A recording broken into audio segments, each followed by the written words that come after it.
call the meeting to order for the County Council, and let's rise for the pledge to the flag. I pledge allegiance to the flag of the United States of America and to the republic for which it stands, one nation, under God, indivisible, with liberty and justice for all. Welcome to everyone. It's amazing how fast this month is going. It's half over now. So let's proceed on. First item of business will be the approval of minutes of our last meeting in June. Move for approval. Second. It's been moved and seconded to approve the minutes of the June 4th meeting. All in favor, aye? Aye. Any opposed? Okay, passed. First item of business is the Tax Abatement Committee met, and Beth, you're chairman of that, so you have a report for us of your findings. I do. So the Tax Abatement Committee met on 6/24 of 2025, and I called the meeting to order, and Kathy Williams was present, and Gary Callahan and Tim Smith. And our current abatements, we have Taconic, Sugar Creek, ITD Engineering, Burkhart Family Properties, and then there's one for Vandor and Centerville Solar Park that are not ours, but we walked through everything. ITD is in Wayne Township, but the distribution's handled by the county. We kind of had some back and forth about exactly who was supposed to handle that, but they have all sent in their forms to the assessor's office to be dealt with. As far as Centerville goes, we don't usually approve tax abatements for solar entities because there's usually no jobs attached. But we talked to them, and they're allowed to make their own guidelines. Tim Smith checked into it, so I'd like to kind of be on the same page about our guidelines for those kind of things. Most projects for solar usually only go 5 years, and they actually have a 10-year. The personal property is distributable, and it has their own land rate. It's different, but we asked them if we could maybe talk about the parameters they use when they're giving out an abatement. Sugar Creek has one that'll be going off at the end of 26. Their original abatement's already been 10 years this year, so their performance indicators, most have been met.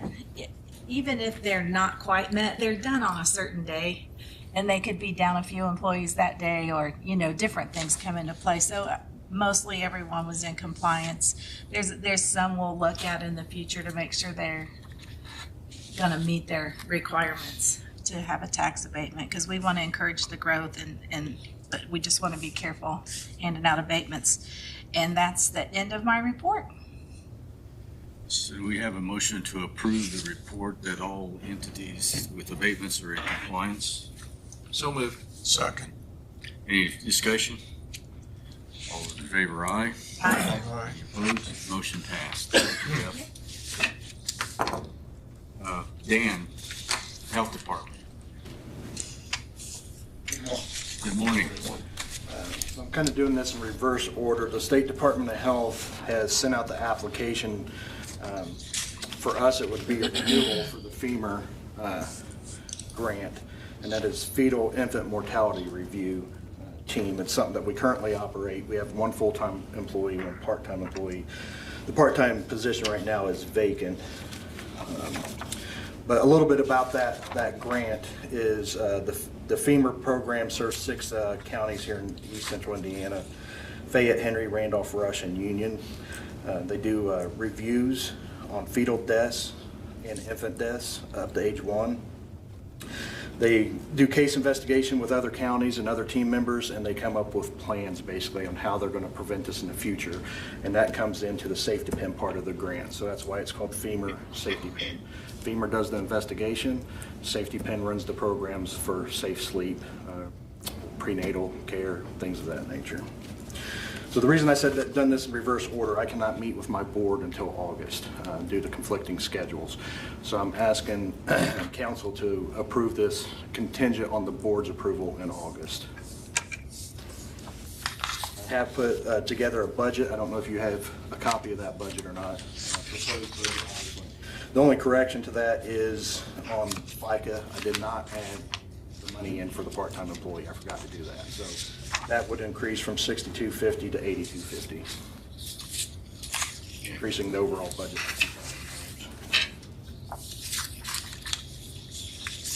So, did I see that this is a grant that covers a 2-year span? Covers 2-year cycle. Okay. Runs from October through September And we've had this grant in place for several years. Right? for 2 years at least. Yeah. Any questions of Dan? And this is reimbursable? It's a reimbursable grant. So we have to put forth our work plan, contingency plan, sustainability plan, all that, and we have to submit it by July 25th. Then at that point, they either approve it or deny it, and that's when we'll find out the dollar amount. So there's no determined dollar amount at this point, but it is reimbursable. Does it require local match? It does not. So you're asking for permission to apply for this grant is what you're requesting Correct. today? Contingent on the board approving it in the August meeting. We have a motion I'll for make a action. motion to allow that. I'll second that. And that would include being subject to the board approval at their August meeting. And I have reached out to the board, and they all were in agreement that to do the process backwards, essentially. So, yeah. Okay, we have a motion and a second to allow proceed with this grant application. All those in favor, aye. Aye. Any opposed? Thank you, Dan. Next would be commissary report. Alan?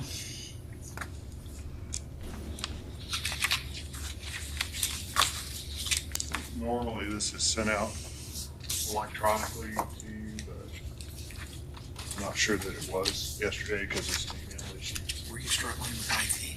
I was not. I don't do that anymore. I would request that you do go ahead and send it electronic so I can have it. You want, okay, sure. Yeah, rather than trying to keep paper. Yeah.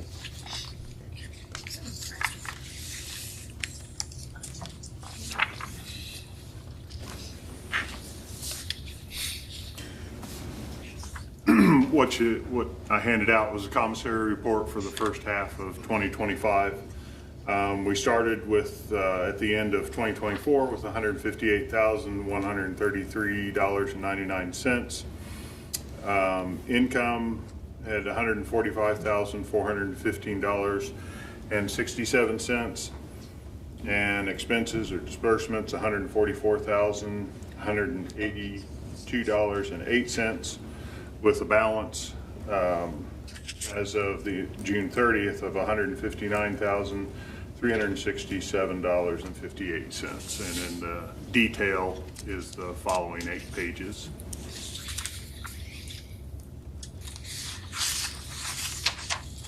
Is there not a change in the law that's going to have this be more frequent report going forward?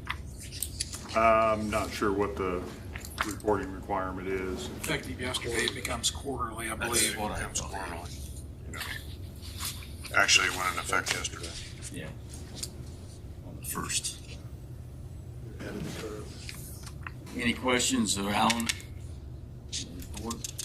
For the sake of the public, I would like to remind that, thanks goodness, that we have these funds available for some of the items and expenses that the sheriff has that would have to be paid out of general fund dollars if it was not for this. I appreciate that being done. We have a motion to approve. If I may, just one question. Alan, we still using the commissary resolution with the council? Yes. We have a motion to approve Alan's report of the commissary. So moved. Been moved and seconded that we accept the report and approve that. All in favor, aye? Aye. Any opposed? Motion passed. Thank you. Thank you. Mr. Hickenbotham. Good morning. Morning. Morning. That's your biweekly report up in front of you. A couple changes since the last time that we've talked. The annex generator project, I think I can really say that this is coming to a close. Yeah, we've got. Good job. I know it, finally, yeah. There's two items left on the punch list that has nothing to do with the operation of the generator. Commissioners will be discussing closing this out today at their meeting. So now we have both generators in place. We have a backup to the backup. We can isolate one generator from the next so that we can work on one while the other one is backing up. We have an auxiliary pump in our dewatering pit. So this is a big step forward, and till the next time. No changes on those three projects there in the center. Don't have anything to update you on. The courthouse front entrance, as you can see, slowly continues to move forward. They're pouring steps, and now they're pouring the lower steps in between the rain showers that we get. They still anticipate that that side of the street will be finished in the next couple weeks, and then they'll start on the east side. The Proxcard lock system delayed just a bit. There's a couple pieces, electronic pieces, that they've not had delivered yet. But once those are delivered, it should go pretty rapidly. We've got the Proxcard, the extra Proxcard printer for issuing Proxcards to all the employees, including you folks, over the next couple weeks. That's supposed to be delivered in the next couple weeks as well. And then the courthouse elevator project, commissioners will be reviewing the bid documents today, and we hope to put that out for bids. I think the advertising is the last week in July and the first week in August, and then receive bids sometime in August. So those numbers should start coming in for you folks to consider. Is that still, it's split into three different? Yep. So actually there's three alternates in the bid documents. There's the removal of the flue, there's the removal and replacement of the mural, the marble mural, and then there's the actual bidding of the elevator with the renovation of the old elevator as an alternate. So hopefully we'll get a little better selection of bids this time by separating those out. And then, as always, there on the far right-hand corner is your council one-time balance. And then remember that you've earmarked $379,000 for police vehicles, and so that has not been subtracted from your one-time balance, so just keep that in mind. We did, the commissioners did receive bids for the police car replacement. They accepted the bid, and that bid is there in that line item that says council one-time estimate for police cars. The 5 cars came in at $269,550, and 2 of those cars can be delivered right away. They're on the lot. The other 3, the actual build date started June 30th. So the Sheriff's Department should have all 5 cars probably before the third quarter's over. Any questions? Okay, thank you. Thanks, Steve. Thanks, Steve. Mr. Plaster. Good morning, everyone. We probably need to start with the memorandum of understanding between Wayne County government and Whitewater Community Television. As you can see, WCTV is actively working with us, even though we don't have an agreement in place yet. They've worked with us for, 30 years, so it doesn't seem unusual that they continue to work with us. I was anticipating an actual copy ready for signature from Ron, but I want to talk at least about the general guidelines that I sent out to you last week. I've talked to Mr. Paust as the president of the WCTV board. We seem to be pretty much in agreement on how this would work. I've got copies here if you need it. You've seen it before, but if you'd like a copy to look at, I can pass those out. Let me go ahead and do that so you can follow along with me.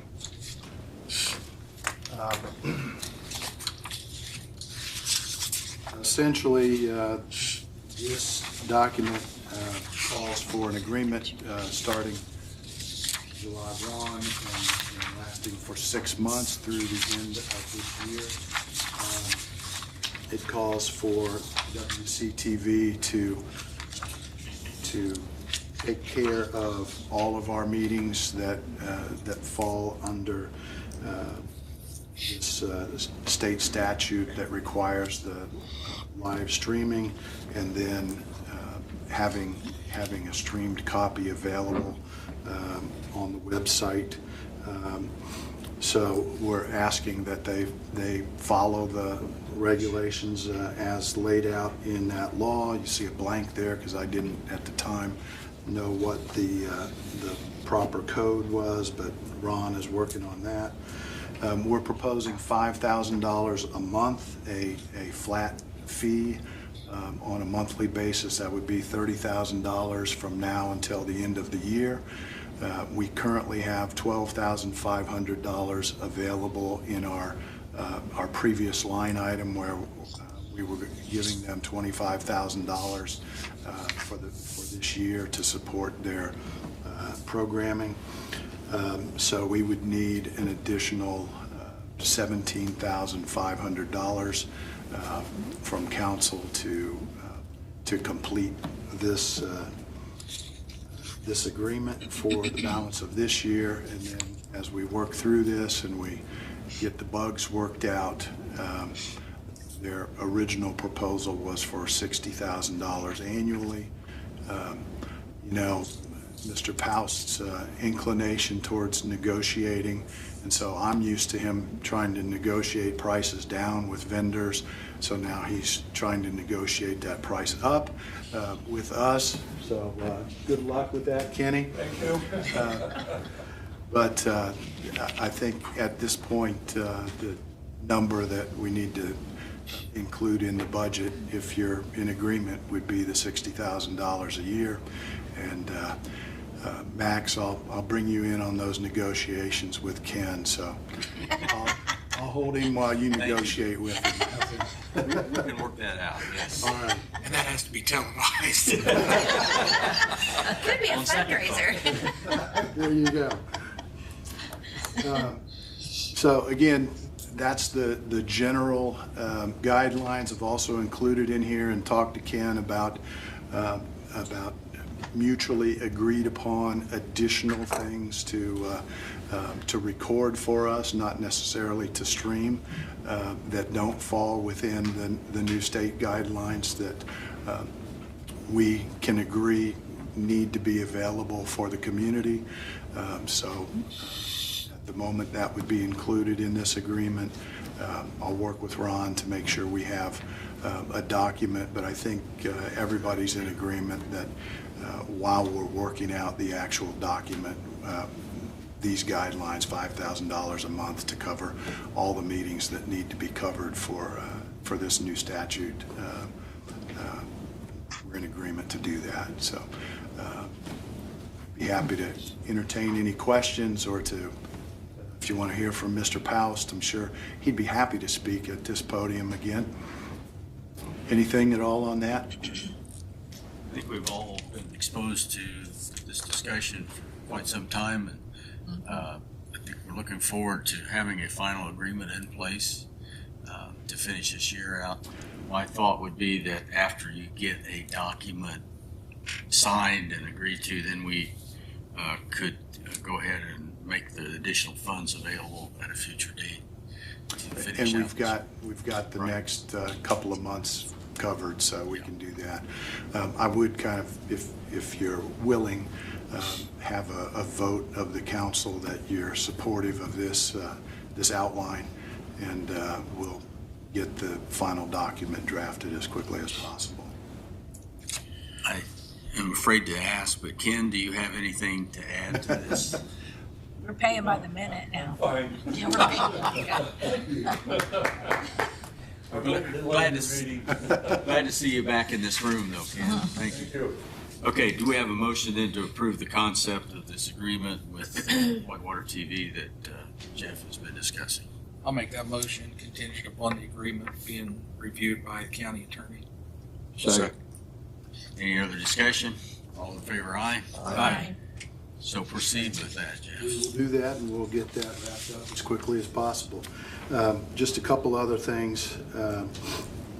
We approved an addendum to our contract with LWC on the elevator. At some point, we'll need an additional $22,000 for that contract. The scope of the contract has changed significantly, and they've been very generous in working with us up to this point. But the specifications based on all of those changes and having the flue removed and working out all those details has changed significantly. We have discussed at the commissioner level the thought that the elevator project is important enough that we would consider it for funding from that $2 million that is available in the general fund because of how we shifted ARPA funds around.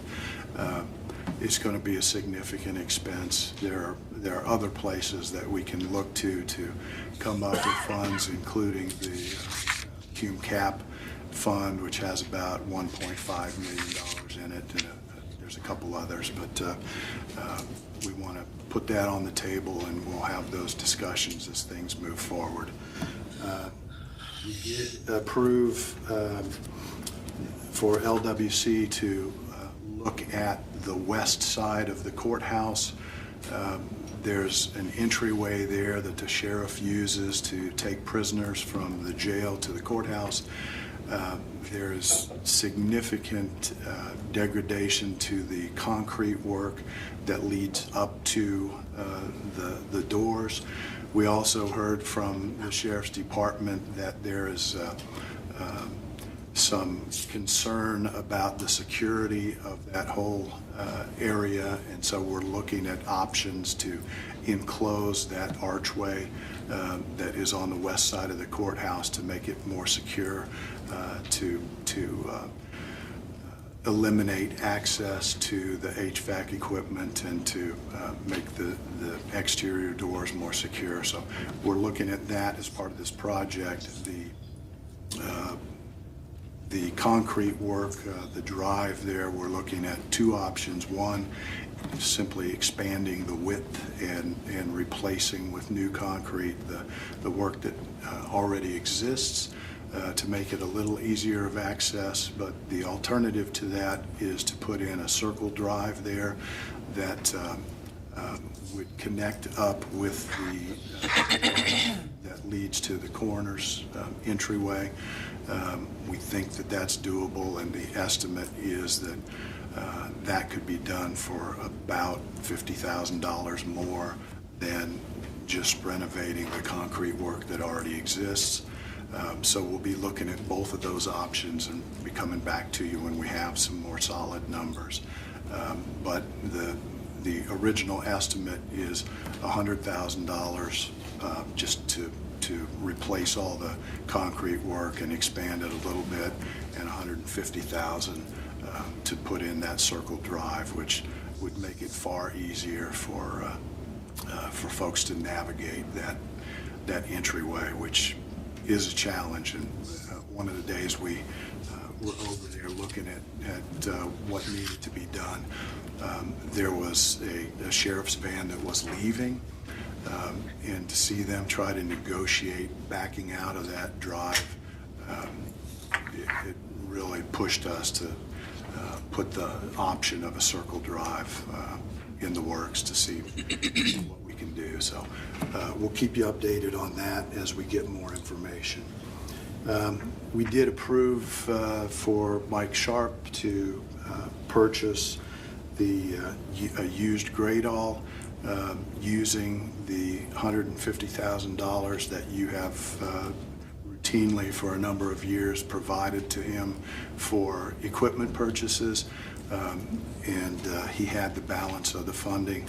so that in his budget. So we approved that, subject to you approving the use of that $150,000 if in fact it's available this year. So I think he's on your finance agenda maybe to talk about that.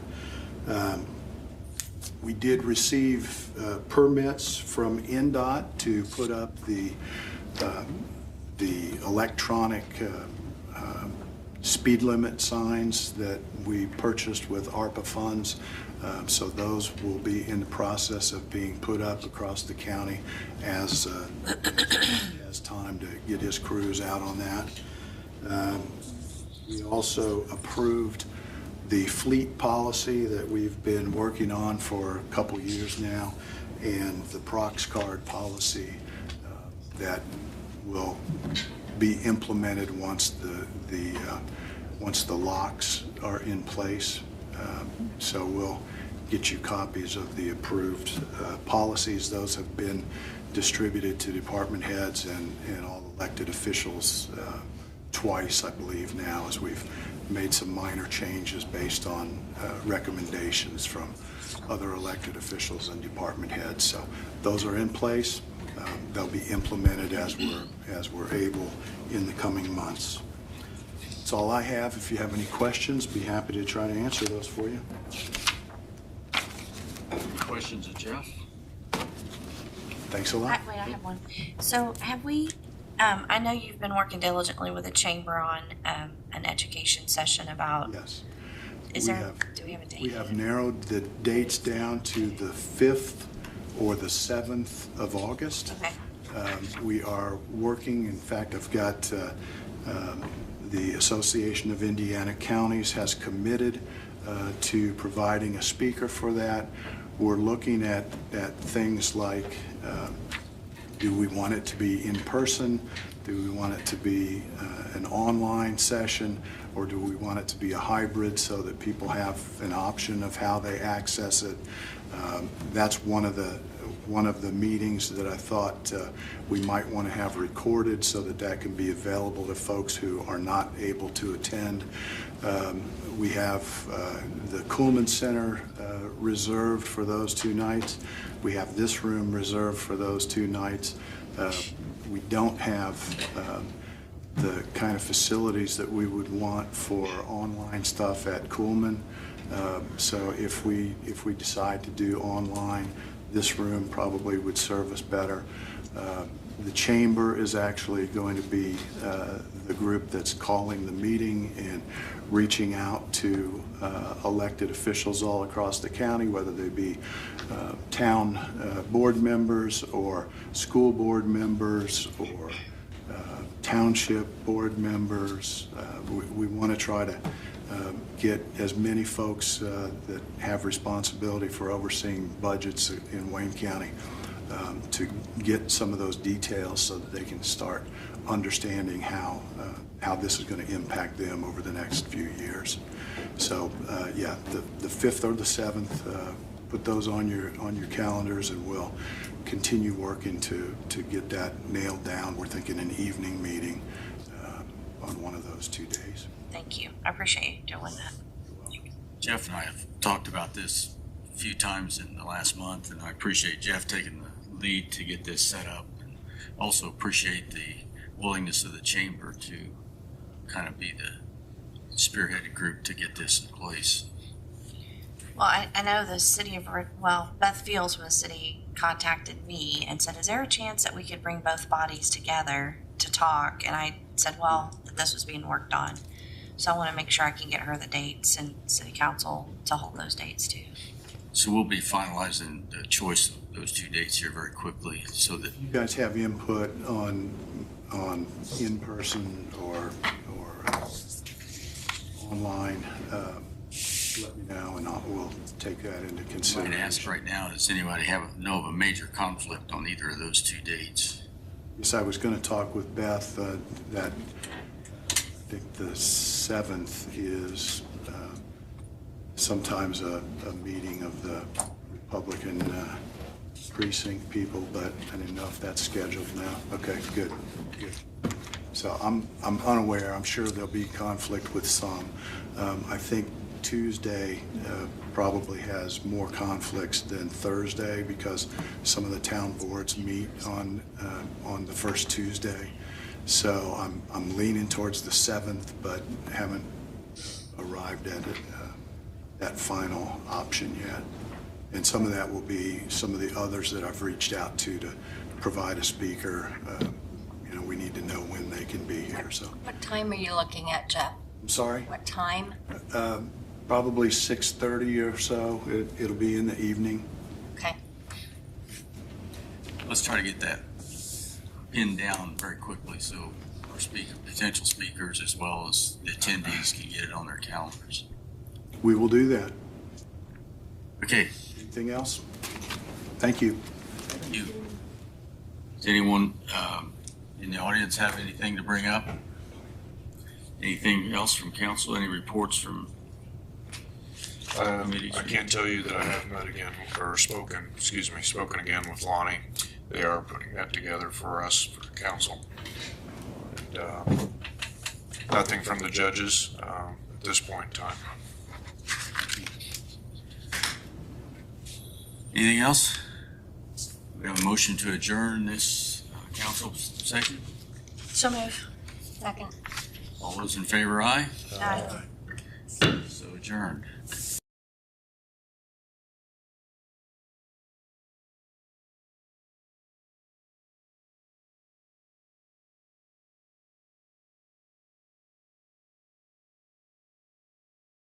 To recognize Amy Chenoweth today. She's sitting in for the auditor's office.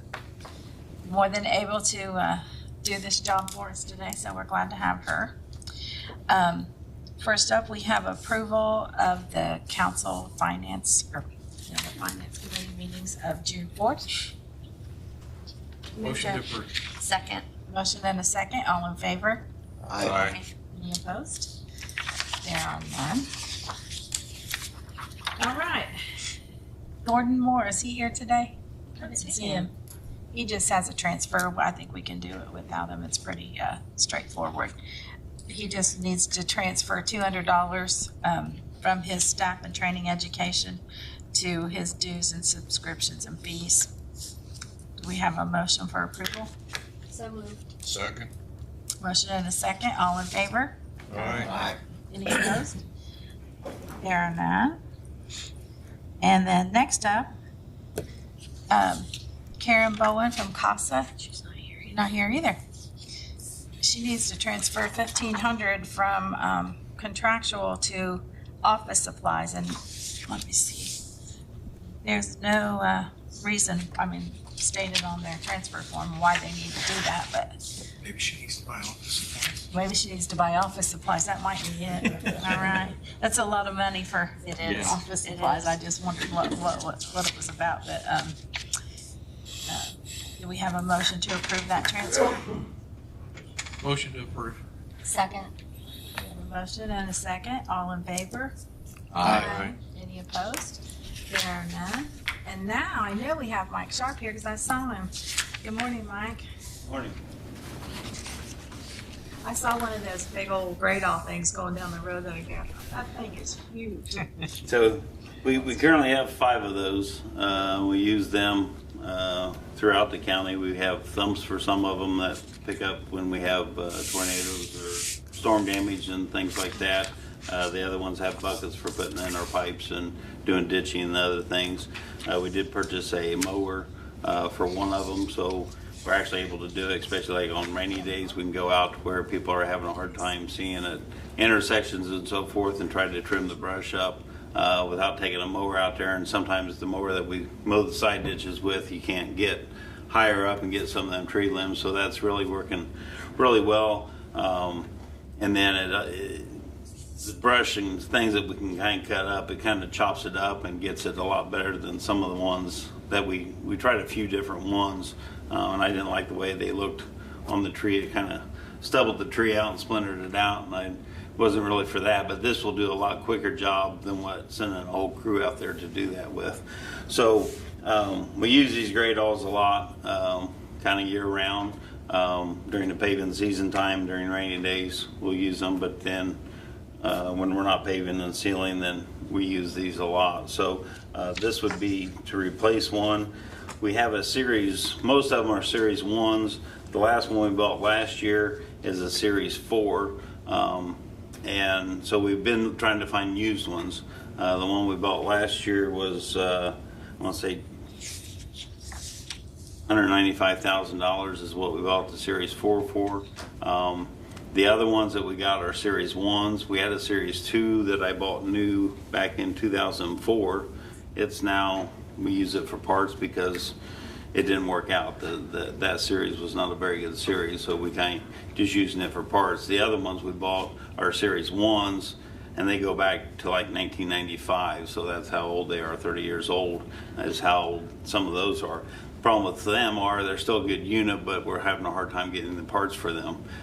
So what we're wanting to do is kind of upgrade these. This is a slow process as we're going. We're trying to find used ones. We found one is down in Texas. The price for that one's $315,500. The hours on it is 1,300 hours. Another one that we found had 2 hours on it, so basically a brand new unit. They want $616,000 for that, so you're about double the price for a new one. So that's why we're trying to go with the used one, a good used one. This will have the capabilities, have the hydraulics out the front where we can run the mower on it. It'll fit all kind of our aspects of what we're needing. So this is kind of what we're doing. I know in the past, $150,000 is what council's been contributing towards purchasing, buying equipment like that. So that's going coming to you to see if that's still on the table for 2025. We had discussed that, and I believe that we are in favor of that. If we have a motion to approve to spend the $150,000 out of our one-time line item. So moved. Second. I'll do this if you don't mind. It's finance. It's okay. Sorry. Max is having an off day. I just want to let him finish. So we have a motion in a second. All in favor? Aye. Any opposed? We're fine. Thank you very much. Sorry. It's okay. You're fine. I think that's all I have on that note. You have anything, Max? No, I Anything else for finance? Motion to adjourn? Motion to adjourn.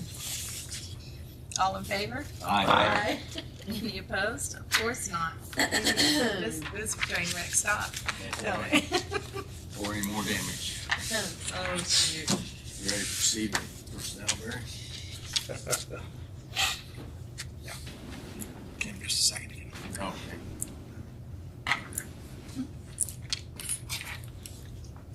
All right, I'll call to order the July 2nd, 2025 Personnel Committee. First item on the agenda is to approve the June minutes. So moved. Second. I have a motion and a second. All those in favor signify by saying aye. Aye. Any opposed? Motion carries. The next item is a request to post and hire a part-time civil process secretary, which is a continuance of the transition in the full-time that we granted to the sheriff at a workshop. Major Moore. So Paul Wolf is leaving a full-time position. One point of clarification for all in attendance. Effective with the new law, Personnel Committee has to be streamed and televised, as all other meetings. We've never had to do that in the past. So from today forward, let's not use names when we're talking about personnel, even if it's in a positive sense.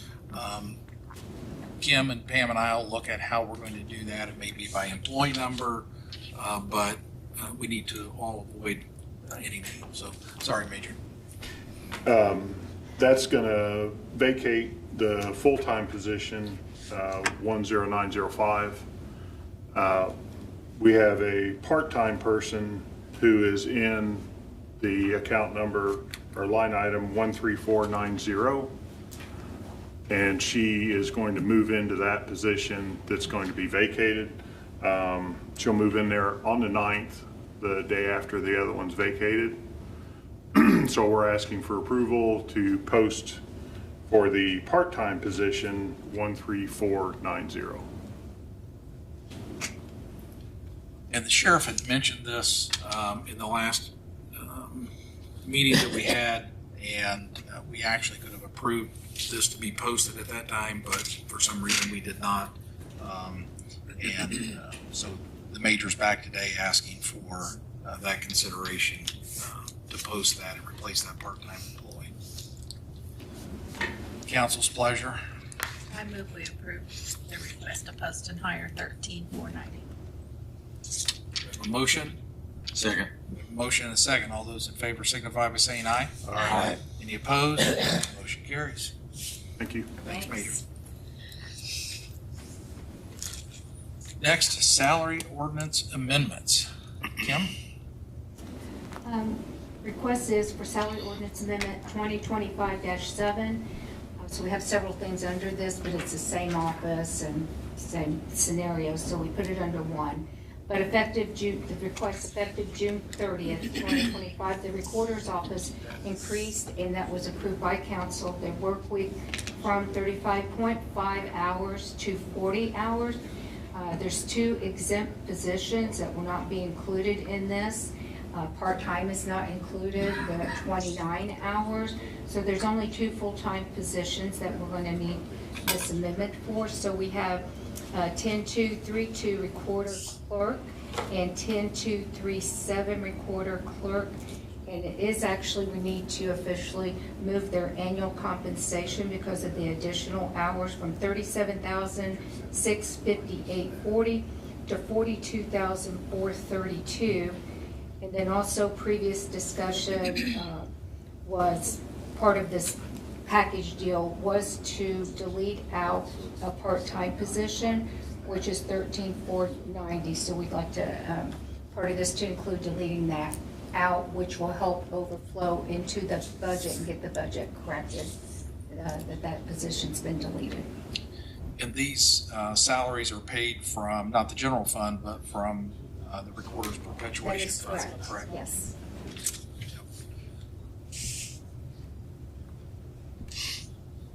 I think we can do these all together in salary ordinance amendment 2025-7. Move for approval. We have a motion Second. and a second. All those in favor signify by saying aye. Aye. Any opposed? Motion carries. And that's the fastest meeting of the 3. Barry, I just have a. I know we got a window here before our 1 hour's up. Help me understand on this process, because of, after 6 months, there seems to be probation department went to 35 hours, and now within my time being here, we're seeing offices wanting to move their employees to 40 hours. Is this something that we would want to have solidified in the budget season this year, if there's going to be if offices are going to be making these changes, or are we okay with it coming? It seems weird that it comes through the middle of the year. I think this was a part of cost savings by eliminating a part-time position, Yes. right? I mean, that's how I view this, but I know there are others that the budget might be growing because of the request. So I'm just trying to make sure we're on the same page as we move forward on what we expect and how we want to see this move forward. For some time prior to me being on council, and I've learned this from Max, who's been around forever, that, the county has been focused on moving as many departments to the 40-hour work week as possible. Because depending on where you worked in the county, you, as a full-time employee, you could work 35.5, 37.5, or 40 and be considered full-time. Okay. Council's goal was to get everyone on a 40-hour work week. That way we were getting the most of the work week for everybody. Right. And so then probation comes and asks to move from 40 to 37 and a half, and that was supported by the judges. And Corey did an excellent job of presenting a lot of information as to why that should happen. And so we moved forward and allowed for that. I've looked at the 26 budget that was submitted that's in Lao, and I know the courts are going to propose moving their employees from 37.5 and 35.5 to 40. So that'll be handled at budget time. Okay. But I didn't see anyone else That's requesting that's it. requesting that. Okay. And I don't know how many other employees are still, or departments are still at that 35.5 or 37.5. I know the clerk's office, treasurer. Treasure. And So is wasn't part auditor of at this, 40 hours? The auditor's office is at 40? Okay. isn't part of this because they had people retiring, so while they're at it, replacing people to just do all these changes at once, maybe? I haven't Delete. heard that scenario because of retirements. I mean, kind of the recorder's office was a mass, you know, so she had a Yeah. reorganization, but typically, no. Okay, thank you. That answer your question? And I know we've tried to get people to 40 hours, but with the budget cuts that we have coming up, now it makes me second guess that. Fortunately, this was not from the general fund. No, it wasn't. Right. This was. And it is a cost savings overall, so I Mhm. see it that way. It just seems there's not a consistent pattern. And again, I've just been here 6 months, but it doesn't seem to be consistent. Thank you. No, thank you. Anything else? If not, do I have a motion? Move adjourned. Second. Motion and a second. All those in favor signify by saying aye. Aye. No one's opposed. We will stand adjourned. Did you want to?